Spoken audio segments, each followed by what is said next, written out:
Rapid fire, everything that mattered week 5 for fantasy football. Dolphins, Panthers. I might be underrating Tua. This is his 4th straight game with at least 2 passing touchdowns. Best game of the season so far, and he looks like he's in a positive offense, positive environment to throw 35 to 40 times a game. Moving him into my top 20 quarterbacks. Devon Achane gets a slight downgrade just because we're reminded that he's very reliant on receiving. He's sort of a baby Christian McCaffrey right now. Still a borderline top 10 RB, a little bit higher in full PPR. Every single time I mention a guy, I'm going on fansports.com. That's my website, and I'm updating their rank. I want to give you guys the best fantasy football rankings on the whole internet, updating them every single day. My rankings and philosophy tend to differ a bit from most experts, but that's allowed me to win 36% of all the fantasy football leagues I've been in the last 20 plus years. I keep moving Jalen Waddle up the more I think about him. He's in a very fantasy-friendly division. He's on a team that has a bad defense that's going to be throwing the ball a lot, and he's the clear number 1 receiver. Won't have a 46-yard touchdown every single game, but still he's a borderline top 20 receiver type. The number 2 receiver in this offense besides Devon Achane is now Darren Waller, and I'm putting him in the top 12 tight ends because I think he's going to sort of be what we thought Jawan Johnson would be, a guy who gets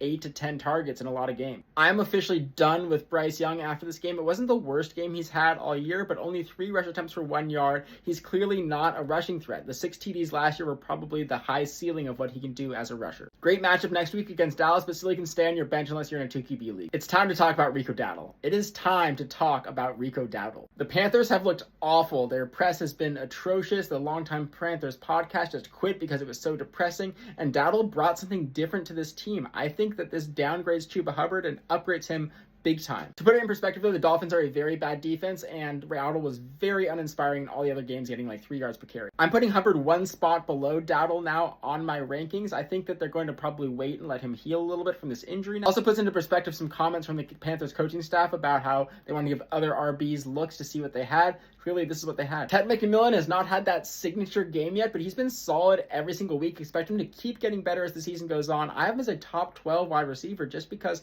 I really like this environment and offense. They're going to be throwing the ball a lot, playing from behind. His target share is already that of a Justin Jefferson, Jamar Chase, number 1 elite wide receiver type. Wife and daughter are still asleep. That means I got to keep running through every single game that happens Sunday, give you guys the goods to help you win your fantasy football league. I'm making videos every day for that purpose. Really appreciate you guys spending a couple valuable minutes of your day with me. Stay learning. I'll see you in the next one. Oh yeah, don't forget to go to fansports.com. I'm working really hard on that. I appreciate all you guys saying really positive things, saying how helpful it is. I love all the 4-0 teams out there. Love you guys. Stay learning. Peace. This video went a little too long, so I'm going to actually break these down now, so each game will be its own video. Let me know if you guys like that new format.